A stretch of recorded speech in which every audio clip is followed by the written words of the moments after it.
Thanks for joining us, Mike. Yeah. Can you just tell the audience a little bit more about how you landed at Vuori, supply chain, all of your experience? For sure. Hey, good morning, everyone. Before I went into supply chain, if I'm too loud, please let me know. I have a tendency to Get excited. And speak loud. So before supply chain, I was actually in the U.S. Navy. I was a pilot for 20 years, and the normal progression is you go work for the airlines. I didn't want to do that. I wanted something more exciting like supply chain, so I went to Amazon. Exciting, right? And so I spent 4 years at Amazon, started in fulfillment and then last mile logistics, and then that gave me all the foundation to be able to go over to Vuori. And 3 years ago, I had the opportunity to come to Vuori. And when I got to Vuori, we only had 25 stores. Today we have 100. Our e-com volume has doubled in the last 3 years, so there's been some pretty amazing growth over the last 3 years. So it's been an exciting time to be at Vuori. Yeah, absolutely. I think that you and I have had text conversations every couple of weeks about IMEX and tariff and de minimis and all of that. Can you just talk the audience through how that's impacted Vuori and like how you're responding to that? Yeah, definitely. Anybody who has products that are coming from overseas, I mean, apparel, let's be honest, everything's made outside of the U.S. So all of our suppliers, we're getting our product from overseas, and so everything is subject to tariffs. And so, in the last 6 months, obviously, there's been a lot of uncertainty as to, what tariffs for what country, and, it's been a very dynamic time, and so we're trying to, day by day figure out, do we need to pivot to Vietnam or Cambodia? When the tariffs on China were like 145%, it made no sense to even ship out of China because at that point you're losing money. So we've had to deal with all that with like many of the other brands out here. But then we've had some added complexity because our single-owned company DC is located just south of the U.S.-Mexico border in Mexico. And so we utilize the Mexican program of an EMEX, which allows us to temporarily import product into Mexico for 18 months, and then we ship it out of Mexico, and so that we avoid Mexican duties and taxes. But there's been some things going on with that as well. In December of 2024, the president of Mexico issued a presidential decree that banned the importation styles into the entire country. So it didn't matter if you were a brand that was just temporarily or if you were a brand selling in Mexico. Obviously, we don't sell in Mexico, but we were impacted. So we could not import into Mexico, and that was, the initial decree was until 2026. It was to protect the local textile industry, but obviously that negatively impacted us. So we had a pivot hence at ShipBob. The other things that we've been dealing with, as you already mentioned, was the rollback of the Section 321 de minimis. That went into effect for China in May, so any product with country of origin in China is no longer allowed to benefit from Section 321, and as you mentioned, at the end of this month, all the other countries are going to be excluded from using Section 321. So that's rather significant for our brand because all of our e-com orders actually come from our DC in Mexico. So now we have to figure out, because we thought it was till July of 2027, and last week we realized it's happening this month. So we have a lot of thinking and figuring out to do in the next 3 weeks. What does that look like internally at Vuori as you're probably watching the ticker as things are changing? How do you respond internally to that? Yeah, so actually we stood up a working group on Friday. I'm actually flying back right after this afternoon to go. We're going to be meeting with our finance legal team. We have a whole team just like we stood up when we pivoted to ShipBob in January so that we can figure out the best course of action with all the uncertainty. When you think about keeping operations maybe in Mexico or maybe it's another country, and then the trade-offs, because obviously there's a trade-off in terms of cost versus being in the U.S., can you just talk through what are the inputs that you think through when you make that decision? Yeah, so when I first came to Vuori, obviously I came from Amazon, so Amazon's all over. Our only DC was in Mexico, and so all of our eggs were in that basket. And so should anything happen, like a presidential decree or change in tariffs or Section 321, that all impacts our ability. Like right now, I have 3.5 million units sitting in that warehouse. So if 321 goes away, even if I bring it in, if I don't bring it in FTZ, that's a huge impact to our P&L if we cross it, at the end of this month. So, those things, there's a financial component, and then there's also the risk of operating in a foreign country. And, there's obviously a little uncertainty here in the US with tariffs and all that, but you're at least confident you're going to be able to still receive and ship. We never imagined December 20th of 2024 there'd be a presidential decree that would literally prevent us from importing anything into our DC. So that was pretty eye-opening that can happen, and it never even occurred to us that could happen. I remember that day. We were kind of stamping, oh man, we just had an awesome peak with ShipBob. I'm gonna go enjoy a holiday with my family, and then, hey, Vuori really needs us to help them out potentially, right? So yeah. We had a fun kind of between Christmas and New Year's last year figuring out quickly how we were gonna support Vuori's ramp, and hopefully win your business, which it came through and it was successful. Yeah, most definitely. When we got the shutdown on December 20th, we literally had to figure out how we're gonna, between middle of December till the end of January is when we get all in apparel. You have 2 seasons, spring and fall, and so all of our spring line was coming in, and I had 4 million units either at LA or inbound or on the water, and I had nowhere to send it. And so we had to quickly figure out who's a 3PL that can support us and quickly get us live. And we actually, from December 20th till we came to see you on January 2nd, we did diligence on 15 3PLs, and we talked to everyone. We talked to the Maersk, the Ryder, GXO, Geodis, and we were just lining them up. We'd do an hour problem statement call, then we'd follow up the next day with an hour capabilities, tech capabilities, operational capabilities, and then if they were like legit, we'd go on to another call with talking about terms. But it was just crazy that a lot of these traditional 3PLs, it was 16 weeks to go live. Maersk straight up said, from contract to go live, 16 weeks. My good buddy who I went to Naval Academy with, Jim Greco, who was head of sales at GXO, he said, I talked to the CEO, we're going to do everything to get Vuori live. It's going to be 12 weeks. We're going to throw everything at you, and we're going to get you in 12 weeks. And that just was not going to work. I had to get 1.7 million units out in January, and I had no way of doing it. So, it was a pretty stressful time. I'll share a little story. I had never heard of ShipBob until after December 20th.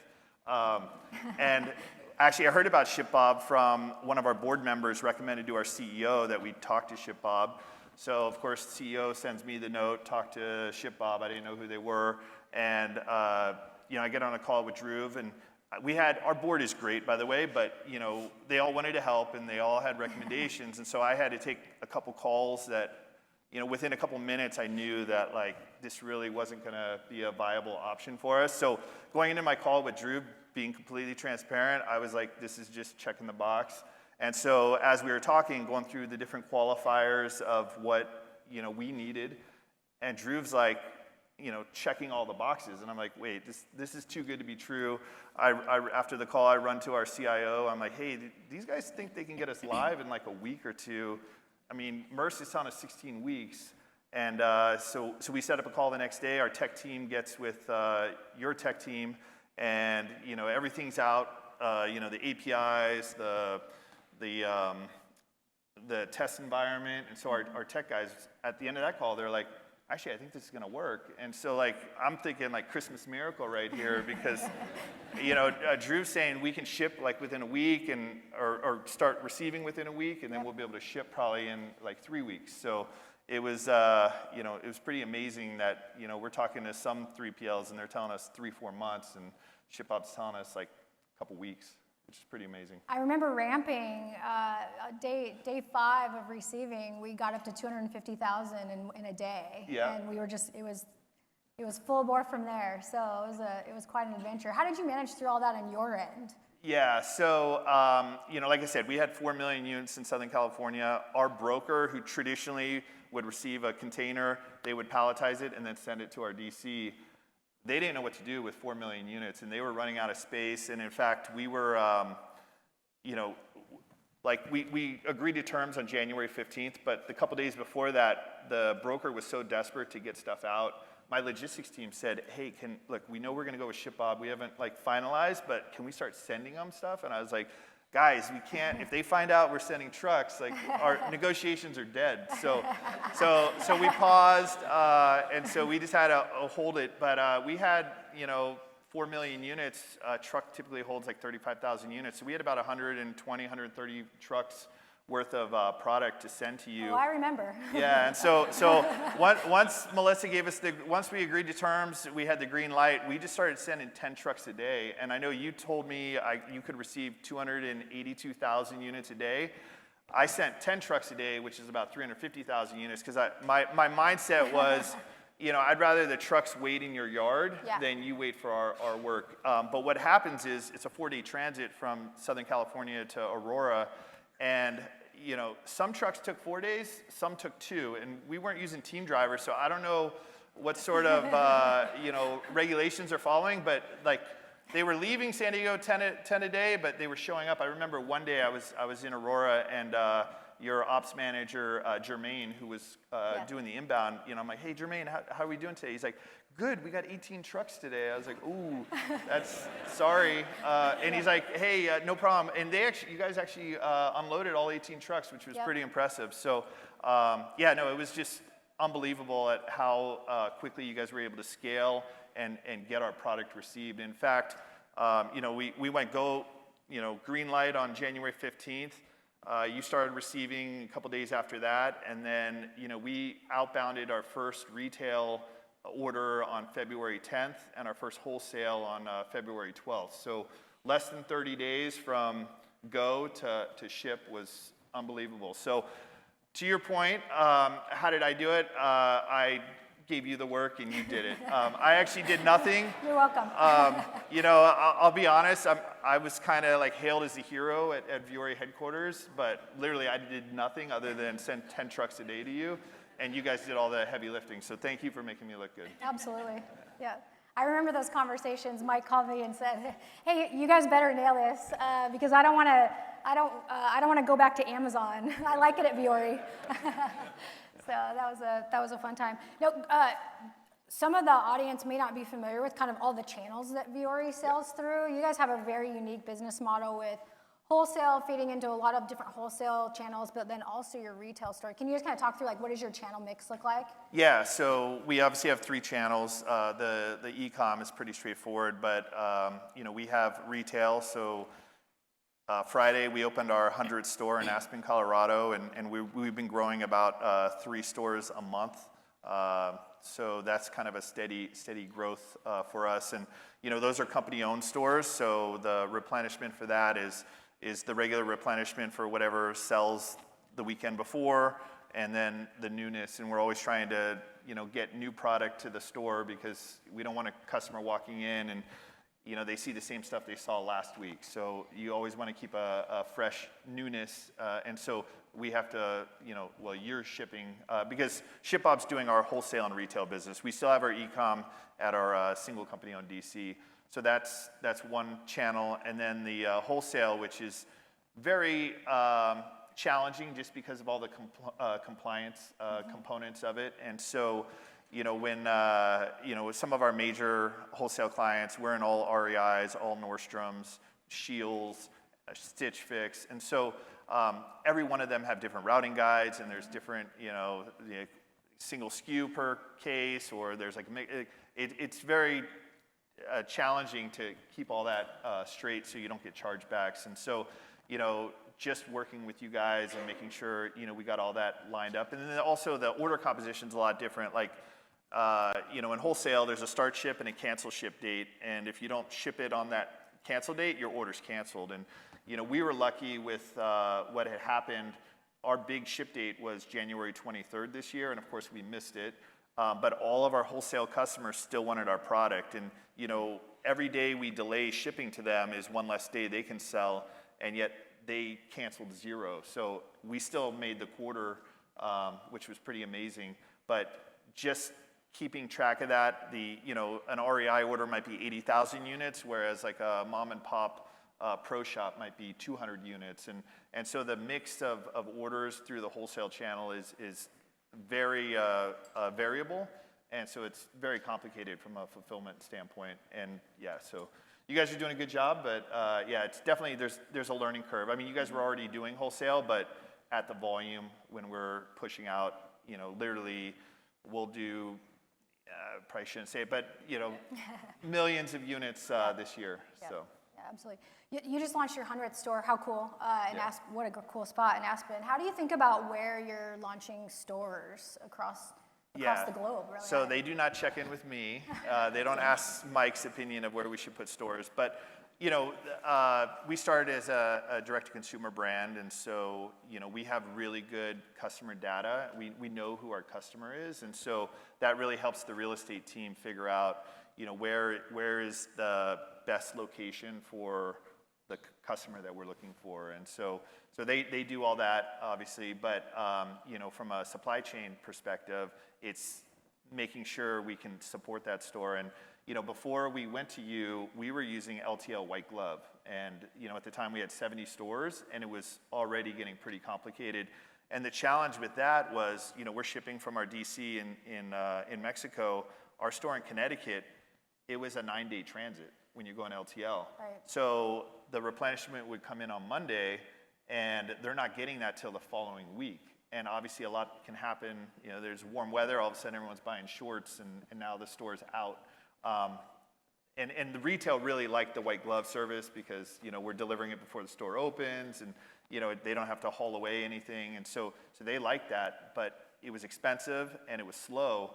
And then when we kind of were forced to go to you, it actually made things a lot easier because now everything for our retail stores is shipping out of Aurora, so the average transit is like 4 days maybe.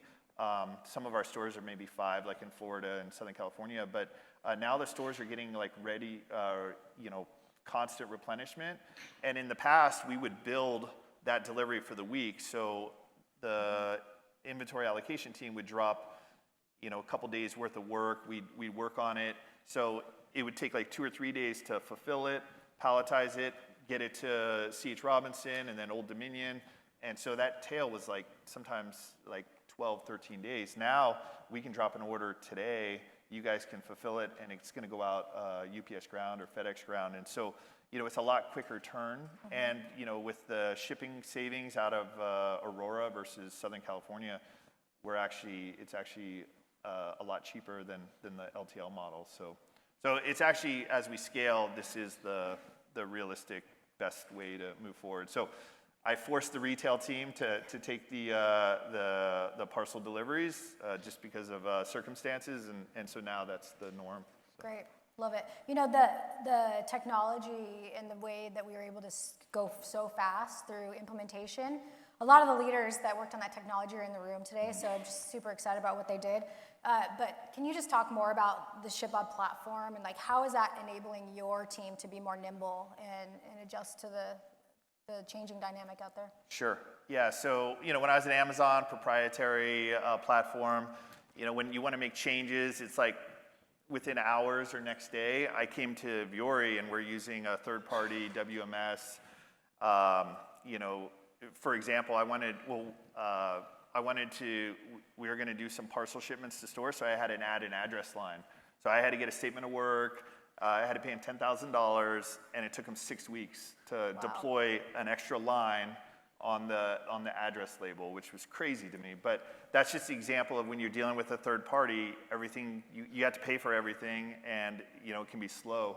And so what I love is with the ShipBob platform, you guys are doing it for free. I mean, it's obviously helping all of your customers, so I understand, but it doesn't cost me anything, and you're very quick. You give that example of the fast inbound. We, at our distribution center, we don't have ASN receive, which is crazy, but our WMS has the functionality, but it doesn't talk to our ERP, so we can't ASN receive at our DC. And then I remember you called me and you were like, hey, all your cartons have unique barcodes. Why don't we just receive those. And I was like, well, we don't have our ASN receive. And you're like, well, just send us the master data and we'll create WROs and boom, we can do it. And then I remember I was like, well, how long is that going to take? And you're like, well, we can work on it tonight and it should be live tomorrow. I was like, what?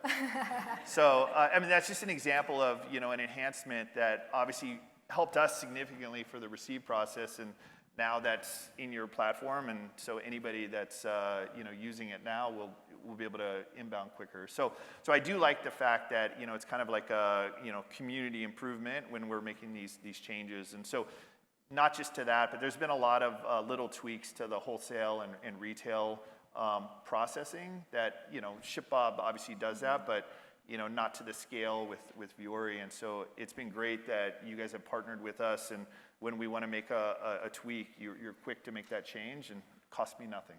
Awesome, love it. And then it's an unlock for all of our merchants to take advantage of the, that came out of a necessity of like, how in the world are we going to receive 6 million units in, a few weeks? And so we had to go faster, and we figured it out together. So it was great. Yeah.